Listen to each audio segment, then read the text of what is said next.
এই বাড়িঘর পানি উঠছে, সকাল থেকে শুকনো খাবার নিয়ে আসছিলাম, শেষ হয়েছে আনফির যাবার নিচ্ছি শুকনো খাবার আনবে, আর রাস্তা ছিঁড়ে গেছে, বাড়ির পানি ভাত আনতে পারি না, জমা জমি আবার সম্পূর্ণ ডুবি যাওয়া আছে। এখন এটা যে আল্লাহ দিবে না নাচবে কাটবে খাবার, এটা তো আল্লাহর ইচ্ছা জানেন।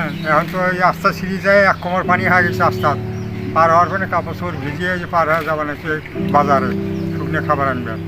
বাড়ি তো এই পানি কমতেছে না, নদীর পানি বাড়িতে পানি নামে না হ্যাঁ।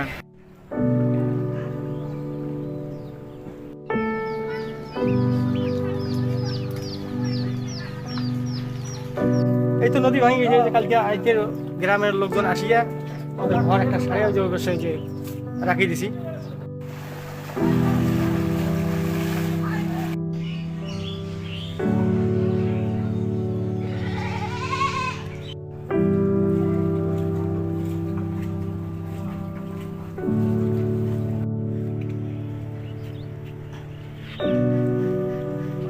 বাড়ি ভাঙি গেল, আসলে ঘর সারে মানুষ ডাকে ঢুকে নিয়ে আসে, সর্বনাশ আবার জমিগুলো গেল নদী, আবাদগুলো ডুবি গেল, তাহলে এগুলো আমার কষ্ট না।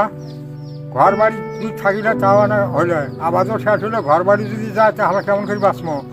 ঘর বাঁচার বুদ্ধি আছে? ওই যে ঘরে 5 পাকে পানি হয়ে আছে, ঘর দেখলেন তো পানি অবস্থা আমার, তাহলে আমার বাঁচার মতো কোনো বুদ্ধিই নেই।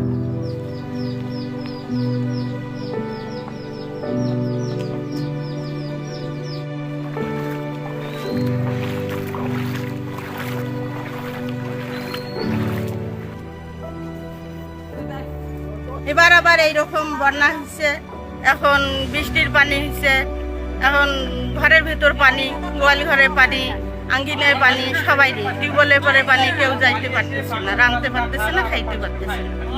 এমন গরিব লোক আছে এখন না খেয়ে আছে, কেউ বা 2টা পরোটা কিনে আনি খাইতেছে, কেউ বা শুকনো খাবার খাইতেছে।